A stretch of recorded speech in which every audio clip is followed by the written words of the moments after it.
Muy buenas a todos, bienvenidos a otro video de inversión fundamental. Como habrán visto en el título, hoy vamos a estar analizando la empresa PepsiCo. Todavía nunca habíamos analizado esta empresa, es la primera vez que la vemos. Vamos a estar tocando el análisis fundamental con los datos disponibles al 31 de diciembre del año 2022. Como siempre, también haciendo un análisis técnico acerca de la cotización y el gráfico de la acción. Pero antes de empezar, como siempre, te invito a que te suscribas al canal, ya somos cerca de 1300 suscriptores. Muchas gracias a los que se vienen sumando. También si me querés hablar de forma privada para hacerme alguna consulta o pedirme que analice alguna acción en particular, puedes hacerlo mediante Instagram o uniéndote al grupo de Telegram gratuito Inversión Fundamental. Recuerden que en este grupo van a estar disponibles todas las planillas Excel de todos los análisis que vayamos viendo en el canal.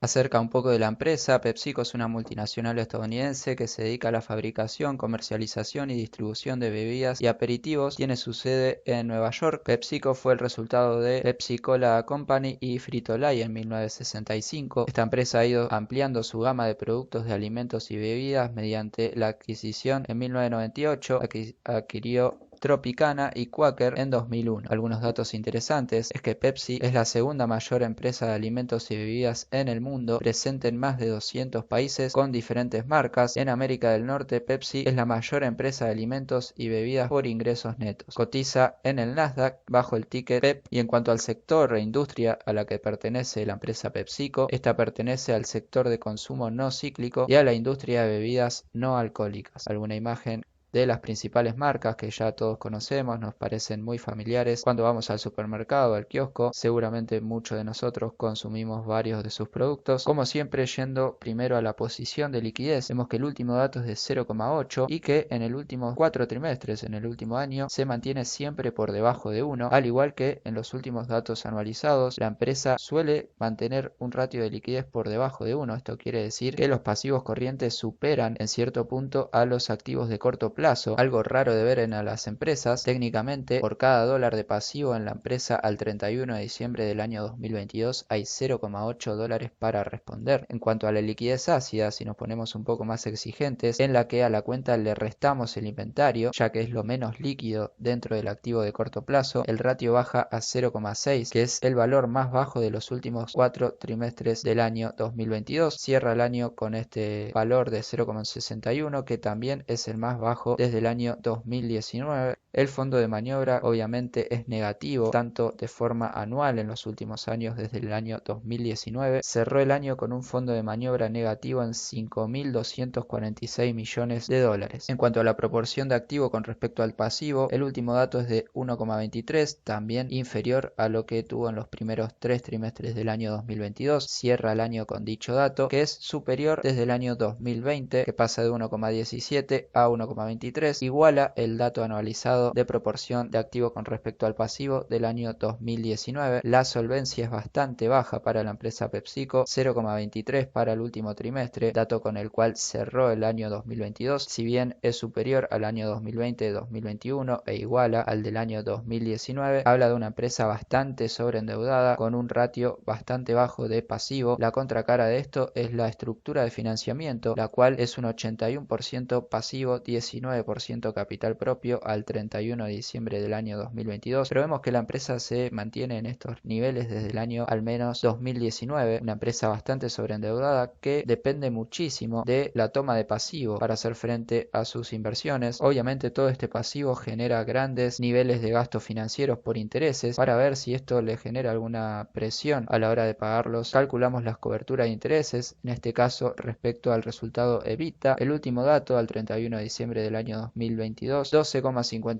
de resultado EBITDA por cada gasto financiero. Es una buena cobertura, pero inferior a la de los primeros 3 trimestres del año. De forma anual, 15,73, un dato bastante superior a las que tenemos en los 3 años anteriores desde el año 2019. En cuanto a la cobertura de intereses respecto del flujo de efectivo por actividades operativas, es positivo, 16,50 para el último dato trimestral, 11,51 para el último dato anualizado, también superior al que tuvo en los últimos años desde el año 2019. Vemos a grandes rasgos que el gran pasivo, la gran proporción de pasivo que tiene la empresa lo puede cubrir con sus flujos de efectivo por actividades operativas y también con su resultado EBITDA, pero obviamente hace ruido el bajo nivel de solvencia la proporción no tan amplia que tiene de activo con respecto al pasivo y la estructura de financiamiento ampliamente dependiente del pasivo, sumado también a la baja liquidez, nos está hablando de una empresa bastante sobreendeudada, que teniendo en cuenta el tema de la suba de tasas y todo eso, tenemos un punto bastante débil para la empresa PepsiCo. En cuanto a la inversión inmovilizada o la proporción de activo no corriente respecto del activo total, 77% para el último dato del año 2022, bastante estable tanto de forma trimestral como anualmente. Vemos que varía del 78 a 75, cierra el año 2022 con 77%, bastante estable. La financiación de la inversión inmovilizada, esto lo calculamos para ver si la empresa logra financiar sus activos de largo plazo o inversiones de largo plazo con capital propio y deudas de largo plazo, y vemos que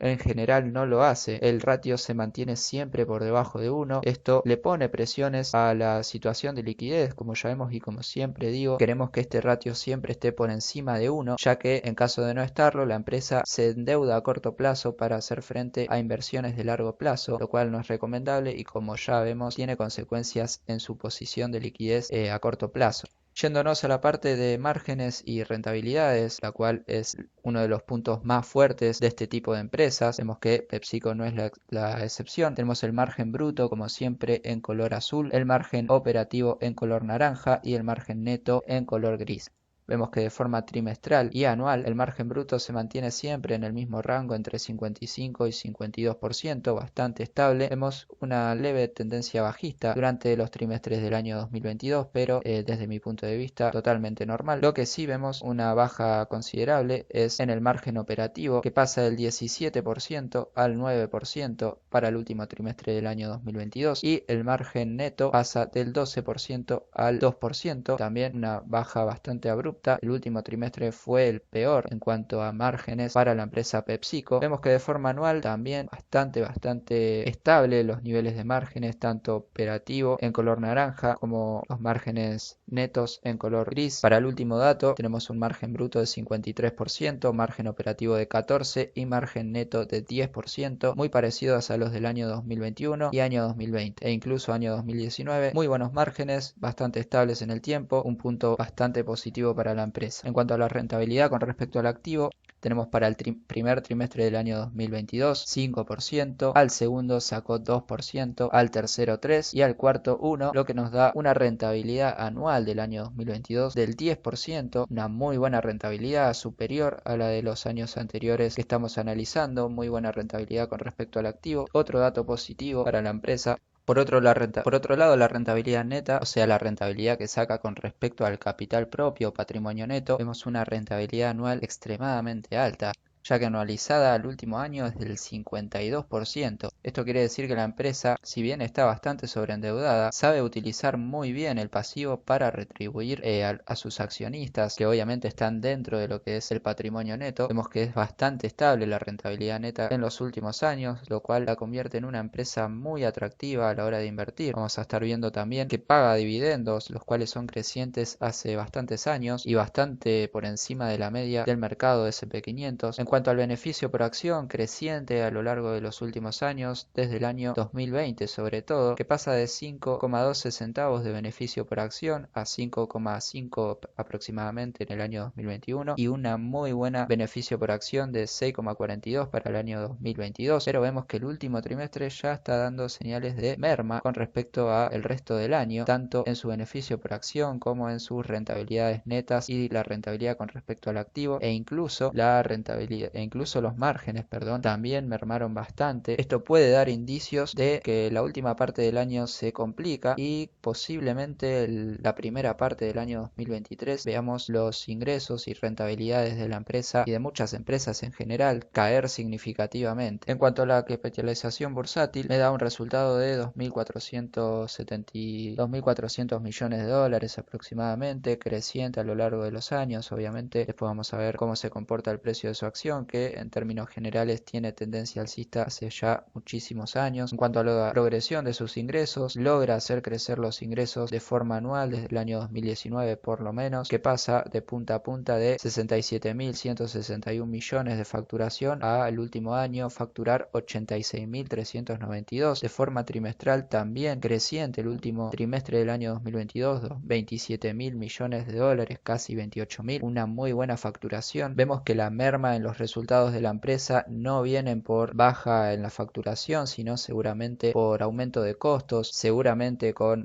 fletes y costos que tengan que ver con el aumento del costo de la energía. El beneficio bruto también aumenta de forma anual y de forma trimestral, 46.000 millones de beneficio bruto y 14.652 millones para el último trimestre. El resultado de explotación o resultado operativo también tiene una tendencia alcista en los últimos años, 12.252 millones para el año 2022, pero acá vemos la significativa baja para la última parte del año, el último trimestre, que pasa de tener un nivel de resultado por explotación de 3.600 millones a uno de 2.500 aproximadamente. El resultado del ejercicio tiene una dinámica parecida, un beneficio de 514 millones de dólares en el último trimestre, aunque de forma anualizada cerró el año 2022 con un muy buen beneficio de 8.900 millones, superior a la de años anteriores. Si tenemos en cuenta algunos ratios de valoración de la empresa, como por ejemplo en este caso tenemos el PER, en el año 2022 cierra con un PER de 28,04, bastante estable desde el año 2019, teniendo en cuenta el promedio actual de PER del S&P 500 que ronda el 21,22, vemos que está algo por encima del promedio de mercado. También el cálculo UE/EBITDA nos da un resultado bastante alto de 21,5 aproximadamente, superior a los del año 2021, 2020 e incluso 2019. Y para ir finalizando quiero mostrarles algunas proporciones, algunas relaciones bastante interesantes que estuve viendo y que les recomiendo que analicen un poco mejor viendo por ustedes mismos la planilla Excel. Pero tenemos el rendimiento anual del dividendo de PepsiCo desde el año 2000 en color gris, y en color verde tenemos el rendimiento anual de dividendo promedio del S&P 500, y vemos cómo PepsiCo se solió mover por encima del promedio de rendimiento del mercado en cuanto al rendimiento de su dividendo, excepto en algunas situaciones clave que justamente coinciden con algunas bajas o comportamientos del mercado bastante bajistas. Por ejemplo, durante el año 2001-2000 hubo bajas considerables en el mercado y PepsiCo en ese momento se movió por debajo del mismo. También durante los años 2007, 2008, 2009 el mercado tuvo mejores rendimientos respecto de PepsiCo, pero por ahora el rendimiento del dividendo de la empresa PepsiCo se mantiene por encima del rendimiento promedio del mercado S&P 500. Pero algo bastante interesante que también quiero que vean es lo que pasa cuando vemos el rendimiento de dividendo de la empresa Pepsi con respecto al rendimiento del bono a un año de Estados Unidos, y también si tenemos en cuenta el crecimiento del PBI norteamericano, podemos ver algo bastante interesante que también coincide con movimientos bajistas del mercado anteriores. Por ejemplo,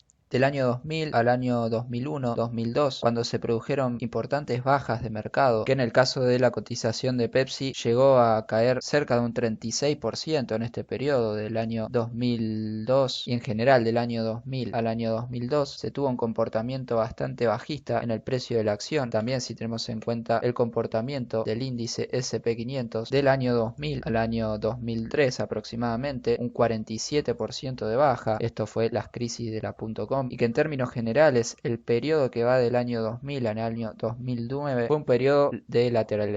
lateralización para el mercado en general. Quiero que vean cómo esto coincidió con un rendimiento del bono a corto plazo de Estados Unidos, el bono anual, por encima tanto del rendimiento anual del dividendo, en este caso de la empresa Pepsi, como también por encima de las tasas de crecimiento de los Estados Unidos, excepto en el periodo de rebote que va desde el año 2003 al año 2005-2006, donde se creció por encima de los rendimientos del bono estadounidense. Cuando se vuelve a cruzar la línea y el rendimiento del bono norteamericano vuelve a estar por encima tanto de las tasas de crecimiento como del rendimiento del dividendo de la empresa, en este caso Pepsi, el mercado vuelve a tener presiones bajistas. En el año 2008-2009 es recién cuando la tasa de interés a corto plazo baja casi a terreno del 0% y las tasas de crecimiento identificados con la línea azul suben a terreno positivo, tenemos un periodo muy alcista para el mercado que va entre el año 2009 y año 2021 inclusive, aunque durante el año 2020 el crecimiento producto de la pandemia baja estrepitosamente. También años anteriores a la crisis del año 2020 se había subido drásticamente la tasa de interés e incluso también el crecimiento bajó por debajo de del rendimiento del bono estadounidense a un año, pero lo que quiero que vean es el cruce nuevamente que nos puede estar indicando un fin de ciclo alcista donde nuevamente el rendimiento del bono norteamericano a corto plazo entra en terreno de por encima del 5% con todavía expectativas crecientes porque seguramente sigan subiendo la tasa de interés ya que la inflación no está cediendo por ahora. Las expectativas de crecimiento entran casi a terreno negativo del 0,2% la expectativa para el año 2023 y si bien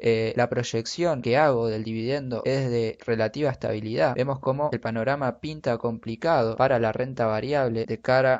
al año 2023-2024 por lo menos. Vemos que si bien el mercado lleva corrigiendo desde el año 2021-2022 llegó a corregir cerca de un 27%, vemos que empresas como Pepsi todavía no tuvieron grandes reacciones bajistas e incluso si vemos en velas mensuales y teniendo en cuenta el cruce de las medias móviles estamos manteniendo una tendencia alcista ya que el precio y las medias se encuentran en configuración alcista, es lo que estoy viendo por ahora. En velas semanales estoy viendo un canal alcista de mediano plazo, aunque el precio y las medias están en tendencia bajista de corto plazo y con una leve reacción a la baja a la hora de intentar realizar el cruce al alza nuevamente. En velas diarias, por otro lado, algo más alentador, vemos que cuando se acercó el precio a la base del canal alcista de mediano plazo tuvo una reacción al alza, se da un cruce con fuerza al alza y hoy mantiene la tendencia alcista de corto plazo, pero teniendo en cuenta ciertos indicadores macroeconómicos y rendimientos de dividendos de este tipo de empresas, creo que hay varios incentivos, sobre todo si se entra en recesión o bajas tasas de crecimiento con altas tasas de inflación y altas tasas de interés. La presión bajista para el mercado en general y este tipo de empresas es bastante alta,